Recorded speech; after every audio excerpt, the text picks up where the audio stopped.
게 많이 있습니다. 내가 죽으면 가는 천국은 어떠한 곳일까? 나는 누구인가? 저 북한은 어떠한 곳이고 저 북한 수용소는 어떠한 곳일까? 참 궁금한 게 많습니다. 저 우주의 끝은 어디일까? 그런데요, 더 궁금한 게 있는데 바로 나를 향한 하나님의 때입니다.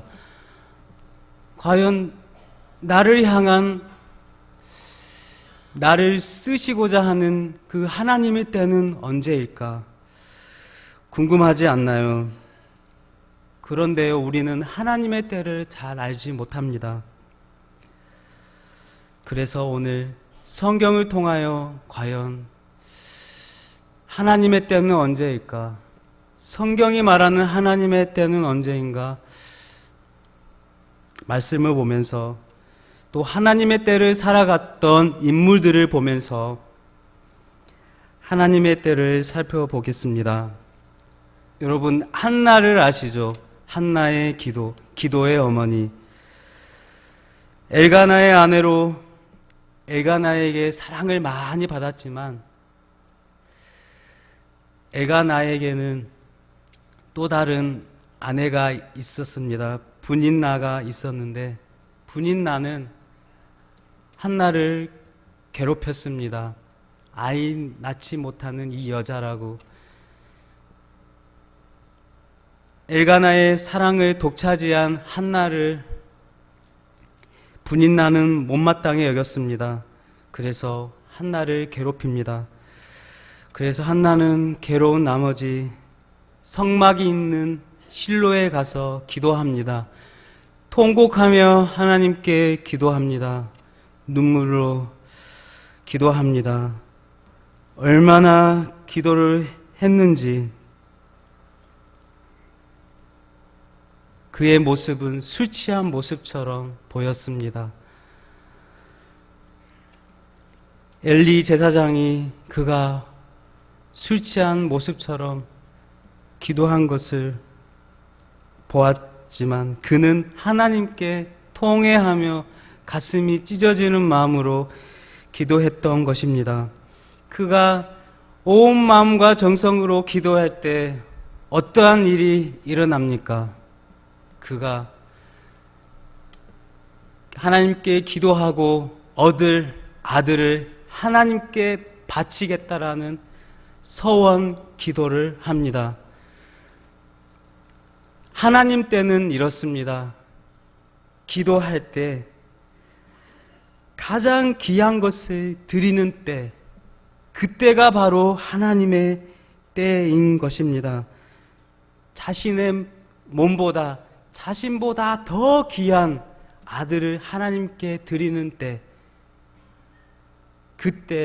그때가 바로 하나님의 때인 것입니다. 예수님의 12 제자들도 자신의 각자의 일터에서 하나님께서 부르셨습니다. 나를 따르라. 사람 낚는 어부가 되게 하겠다라고 할 때 그들은 자신의 환경, 자신의 일터, 자신의 아브라함처럼 친척과 아비집을 떠나 주님을 따라갔습니다. 하나님께 모든 것을 맡겼습니다. 헌신하였습니다. 그때가 바로 하나님의 때인 것입니다. 사도 바울은 어떠했나요? 예수님을 알기 전에는 예수님을 핍박하였습니다. 괴롭혔고 예수님의 믿는 사람들을 잡아 감옥에 가둔 자였습니다. 세상의 어떠한 사람보다 기독교인들을 핍박하고 억압했던 자입니다. 그러나 주님을 만나자 세상의 어떠한 사람보다 주님을 헌신했습니다. 자신의 전 삶을 바쳤습니다. 그때가 어떠한 때입니까? 바로 하나님의 때입니다. 이 모든 일이 한나가, 12제자가, 바울이 자신의 전 삶을 하나님께 드릴 수 있었던 것은 그때가 하나님의 때이기에 가능했던 것입니다. 하나님의 때는 자신을 하나님께 드리는 때입니다. 헌신을 하는 때입니다. 헌신이 무엇인가요? 몸과 마음을 드리는 것입니다. 오늘 말씀처럼 하늘의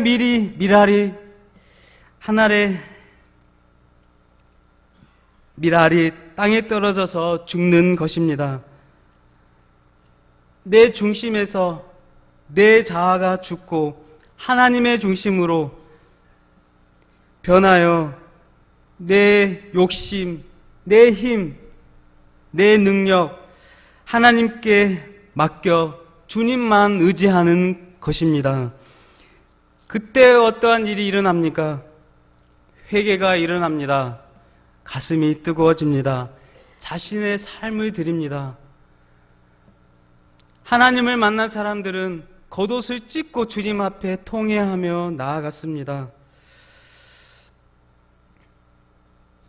하나님의 때를 걸어가는 자들은 이처럼 통회하며 주님께 헌신하며 살아갑니다. 배추가 맛있는 김치가 되기 위해서는 5번을 죽어야 한다고 하는데요. 첫 번째, 땅에서 뽑힐 때 1번 죽고, 겉옷이 벗겨지고 반으로 쪼개질 때 2번 죽고, 양념에 머물릴 때 3번 죽게 되고, 그리고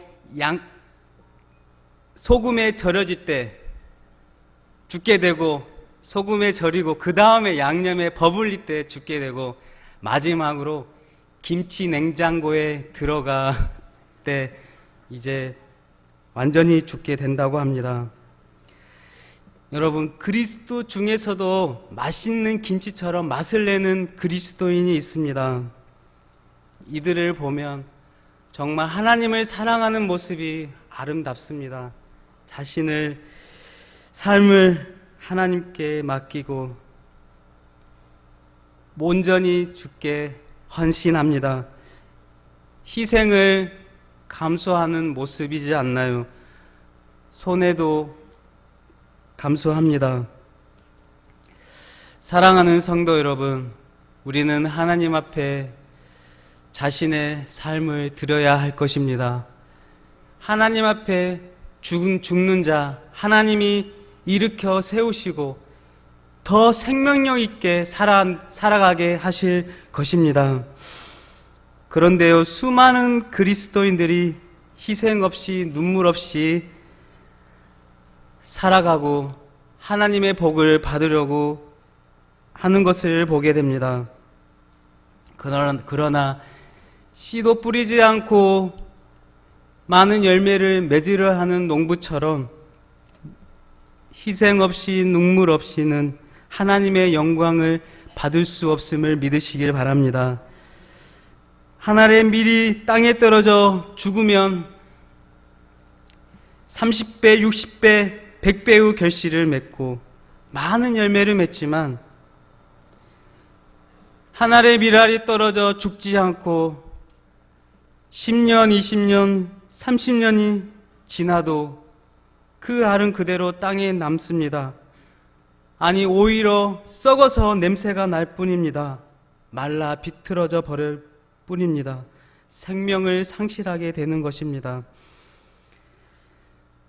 그래서 우리는 하늘의 밀이 땅에 떨어져 죽어 열매를 맺는 것처럼 우리의 섬김과 눈물과 헌신으로 하나님의 영광을 나타내야 할 것입니다.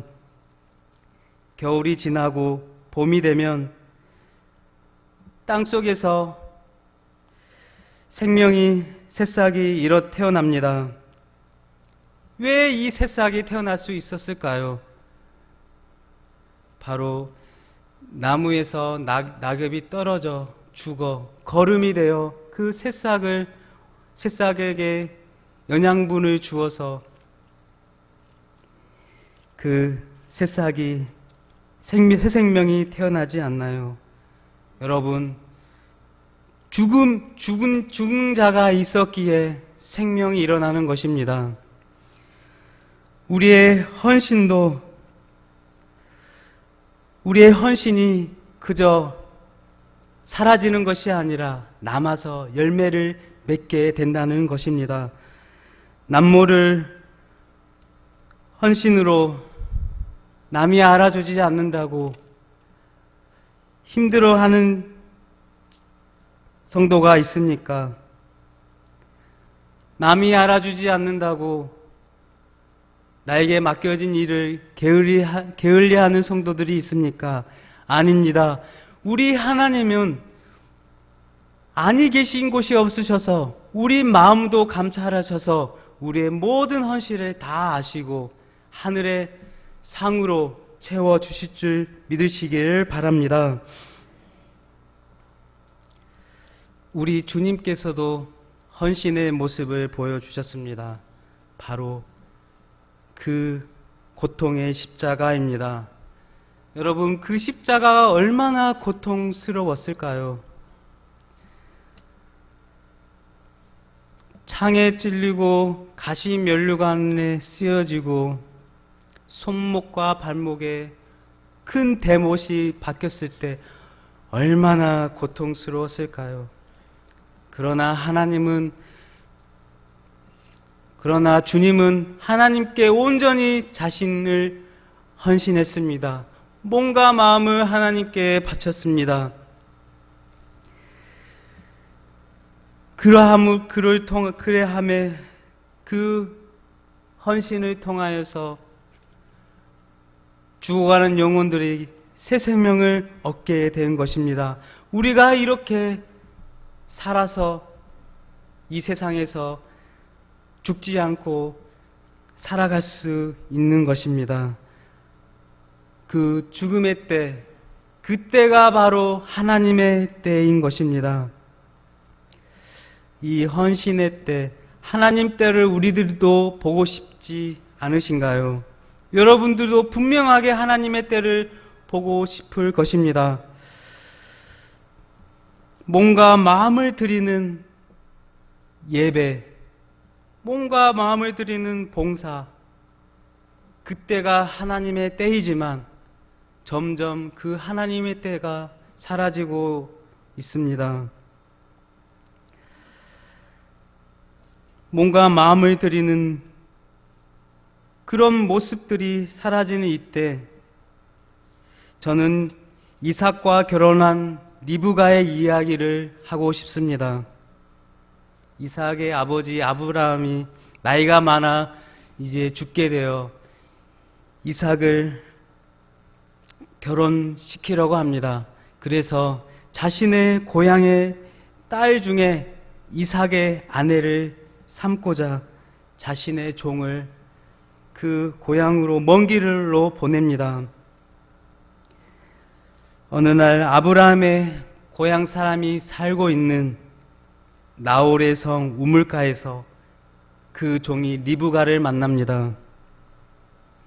그 종이 그 리브가를 시험하기 위해 물동이에 물을 채워달라고 말하고 이제 부탁을 합니다. 리브가는 그 우물가에서 물동이에 물을 담습니다. 물을 다 담아 종에게 먹이고 또한 그 종이 타고 온 낙타까지 모두 배불리 물을 마시게 합니다.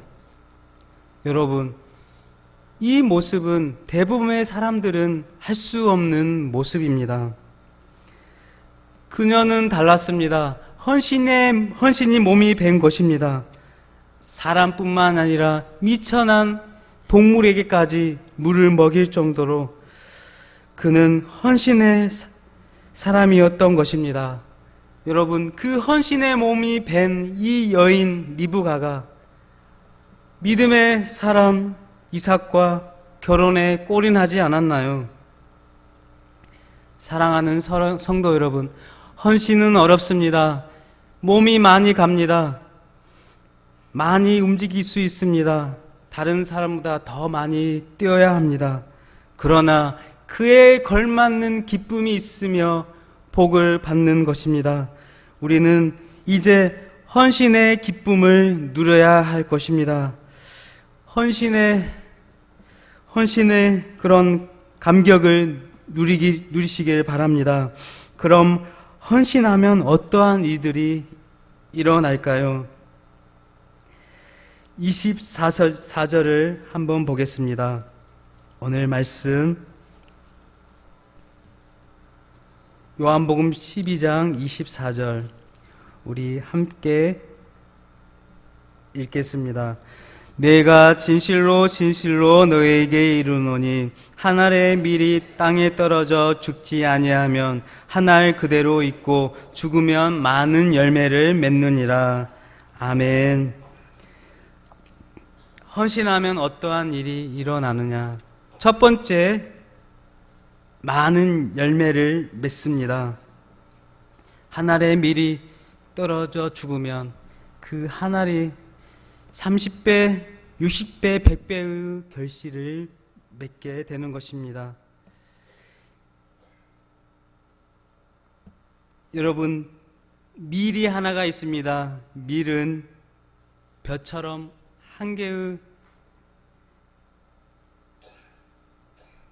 가지에 100개, 120개의 열매를 맺는다고 합니다. 그래서 5년 후면 100억 개의 많은 열매를 맺게 되는 것입니다. 이 벼가 열매를 맺고 5년 후에 수억 개의 열매를 맺는 것처럼 그리스도인들이 매일 죽이는 연습을 하고 훈련을 하면 그만큼 30배, 60배의, 100배의 열매를 맺게 되는 것입니다. 우리 사도 바울도 그것을 알았습니다. 그래서 나는 날마다 죽노라 라고 고백했던 것입니다.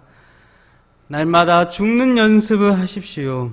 한 알의 밀이 떨어져 죽는 것처럼 매일매일 헌신의 연습을 통하여서 많은 열매를 맺으시기를 바랍니다. 둘째로, 헌신하면 영원한 생명을 얻습니다. 25절 함께 읽겠습니다. 자기의 생명을 사랑하는 자는 잃어버릴 것이요 이 세상에서 자기의 생명을 미워하는 자는 영생하도록 보존하리라. 아멘. 우리는 내일 일도 한 치 앞도 모르는 인생을 살아갑니다. 또한 늘 죽음의 이 길을 살아갑니다. 뉴스를 보십시오. 한순간에 집이 불타버리지 않나요? 요즘 들어 많이 집이 불타는 것을 보게 됩니다. 찜질방이 불타고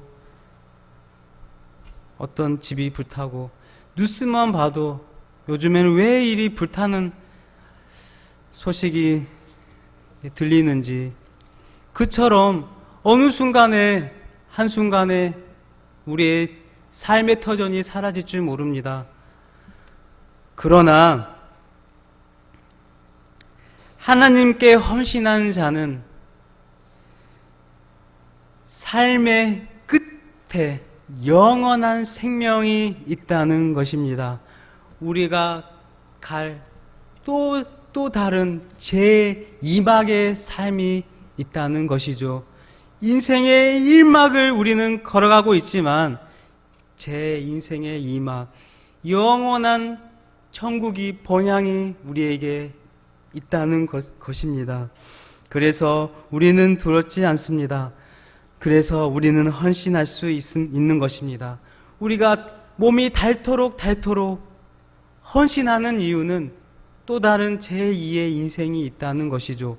우리가 헌신해서 몸이 닳아서 이 세상의 한 인생뿐이라면 정말 허무하지 않나요? 그러나 우리가 헌신하여서 기뻐할 수 있는 것은 이 인생이 전부가 아니라는 것이죠. 제2의 영원한 하늘나라, 그 아름다운 그 천국이 우리 안에 있기 때문입니다. 우리는 몸과 마음을 하나님께 드리시기 바랍니다.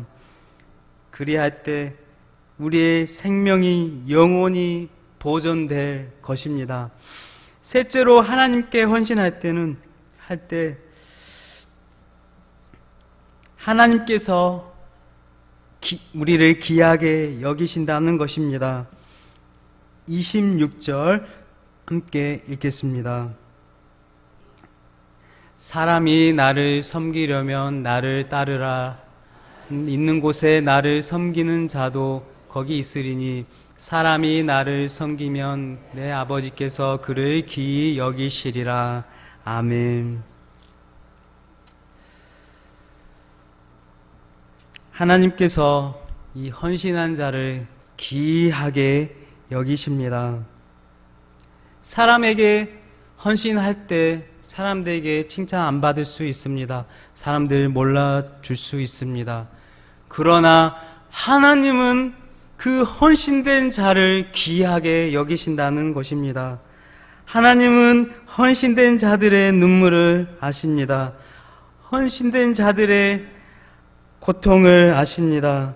그들의 기도를 아십니다. 그들의 마음을 다 아십니다.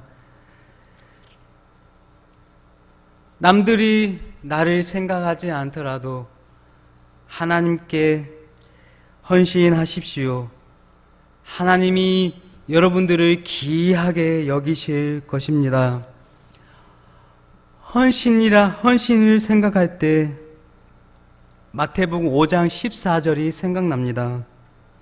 누구든지 너로 억지로 오리를 가게 하거든 그 사람과 심리를 같이 동행하라. 누구든지 너로 억지로 오리를 가게 하거든 그 사람과 심리를 동행하라. 어떤 사람이 억지로 오리를 가게 합니다. 오리만 가면 된다고. 그런데요, 오리를 갔는데 오리를 더 가자고 합니다. 심리를 가자고 하는 거죠. 오리는 2km 정도로 말할 수 있는데요. 심리는 4km 정도입니다. 걸어서 2km 같이 걸어가도 힘든데, 그것도 억지로 갔는데 2km를 더 가자고 합니다. 여러분, 그게 그리 쉬운 일일까요? 억지로 같이 갔는데 또 억지로 또 가야 된다니. 여러분, 헌신이 그만큼 쉬운 게 아닙니다. 제가 광주에 있을 때 목포에서 알고 같이 신앙 생활했던 청년이 있었습니다. 이 목포에서 그 청년이 광주에 있는 저에게 전화가 왔습니다. 우리 집 와서 짐 좀 실어서 고향인 관양으로 같이 가자는 것이었습니다. 그래서 그 전화를 받고 이제 집에 가야 하기 때문에, 그 친구도 관양을 가기 때문에 목포에 들려서 그 짐을 정리하고 밥을 얻어 먹고 목포를 거쳐 관양으로 싣고 갔습니다. 100km면 갈 수 있는데 한 160, 70km를 이제 가게 된 것이죠. 그때는 몰랐습니다. 또 한 서너 달이 지났습니다. 그때 또 청년이 전화 왔습니다. 또 같이 집에 가자고, 또 목포 들려서 같이 또 관양집에 가자고. 그래서 다시 목포에 가서 그 친구를, 그 청년을 데리고 다시 관양으로 갔습니다. 한 1시간 반 정도면 갈 수 있는데 한 3시간 정도 걸린 것 같아요. 너무 힘이 들고 녹초가 되어서 저는 이제 생각했습니다. 다시는 가지 않겠다. 다시는 목포 들려서 집에 가지 않겠다. 아니, 내가 왜 이런 일을 해야 되냐. 정말 운전하는 사람은 아시잖아요. 이 기름이 얼마나 들고 얼마나 거리가 있고 시간이 얼마나 걸리고 다 계산을 해봐도 너무나 억울한 겁니다. 너무나 힘이 들어서 정말 힘들었습니다. 그래서 다시는 전화 받아도 나는 못 가겠다 말하겠다고. 그런데 또 한두 달이 지나 또 그 청년이 또 전화 왔습니다. 같이 관양에 가자고. 정말 마음이 힘들었습니다. 그런데 그 청년이 저의 마음을 알았는지 광주에서 자신이 광주에 올라올 테니까 광주에서 관양으로 가자고 이렇게 연락이 온 겁니다. 아, 그러냐고. 그러면 광주로 올라오라고 저는 감사하다고, 속으로는 감사했죠. 너무 힘들었기 때문에 목포 걸쳐서는. 그런데 다행인지 불행인지 제가 차 사고가 나서 같이 가지는 못했습니다. 그날 같이 가지는 못했는데 정말 오리를 억지로 갈 수 있지만 이 심리 가는 거는 정말 힘든 겁니다. 사람의 인간적인 생각으로는 그것을 갈 수가 없습니다. 여러분, 그렇게 이 같이 가는 것도 힘든데 온전히 헌신한다는 것은 얼마나 힘들까요? 제가 그때 회개했습니다. 나는 성숙한 그리스도인이 아니구나. 그 친구는 나를 생각하고 또 이렇게 나에게 도움을 요청했는데, 나에게 사랑을 요구했는데 나는 그 사랑을 외면할 뻔 했습니다. 여러분, 우리는 이 헌신된 마음으로 때로는 불합리하고 억울할 수 있지만 하나님의 마음으로 예수님도 천한 자, 연약한 자를 위해 자신의 온 삶을 드렸던 것처럼 우리들도 그런 마음을 갖고 도움을 요청할 때 그 요청을 받아들이는 성숙한 그리스도인이 되어야 할 것입니다. 우리도 예수님처럼 그 헌신의 길을 가야 합니다. 그 고통의 십자가를 져야 합니다. 여러분, 하나님의 때는 어떠한 때이냐? 바로 헌신의 때이며 십자가를 지는 때입니다.